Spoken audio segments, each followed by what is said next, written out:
কারফিউর মধ্যেই চলছে পঞ্চগড়ের বাংলাবান্ধা ইমিগ্রেশন চেকপোস্টের কার্যক্রম। প্রতিদিন সকাল থেকে বিকেল পর্যন্ত বাংলাদেশ সহ 4 দেশের নাগরিকরা চেকপোস্ট দিয়ে চলাচল করছেন।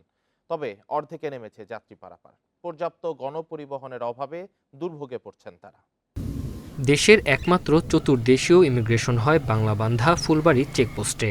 পঞ্চগড়ের বাংলাবান্ধা এবং ভারতের ফুলবাড়ি দিয়ে যাতায়াত করেন বাংলাদেশ, ভারত, নেপাল এবং ভুটানের নাগরিকরা। সম্প্রতি সহিংসতার জেরে দেশজুড়ে কারফিউ জারি করা হয়, তবে বাংলাবান্ধা ইমিগ্রেশন চেকপোস্টের কার্যক্রম চলছে। প্রতিদিনই কোনো ঝামেলা ছাড়া 3 দেশের পর্যটক সহ শিক্ষার্থীরা পারাপার হতে পারছেন। আমার বন্ধুর চিকিৎসার জন্য তো পোর্টে কোনো সমস্যা নেই। তো পঞ্চগড় থেকে পোর্টে আসতে রাস্তায় গাড়ি ঘোড়ার অনেক সমস্যা হয়েছে। আমি ভারতে পড়াশোনা করি, ওইখানে কলকাতা থেকে আসলাম, এখন বাড়ি যাচ্ছি। এখানে গাড়ি ঘোড়া চলছে না, তো বাড়ি যাওয়ার এই গাড়ি ঘোড়ারও একটু প্রবলেম। তবে সড়ক ও মহাসড়কের চাহিদার তুলনায় যানবাহনের সংখ্যা কমে যাওয়ায় দুর্ভোগে পড়েছেন যাত্রীরা। কমে গেছে যাতায়াতকারীর সংখ্যাও। অলস সময় পার করছেন ইমিগ্রেশন চেকপোস্ট এলাকার অটোচালক সহ শ্রমিকরা। পোর্ট চালু আছে, ইমিগ্রেশন চালু আছে, কিন্তু কোনো যাত্রী নাই।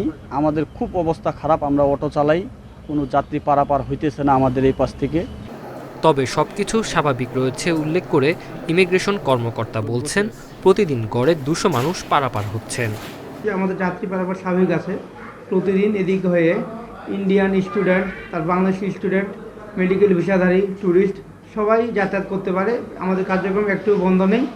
তারপর আমাদের এভারেজে প্রতিদিন 180 থেকে 200 যাত্রী যাতায়াত হয়। কিছুদিন আগেও বাংলাবান্ধা চেকপোস্ট দিয়ে প্রতিদিন গড়ে 300 থেকে 400 মানুষ যাতায়াত করতেন। Independent news.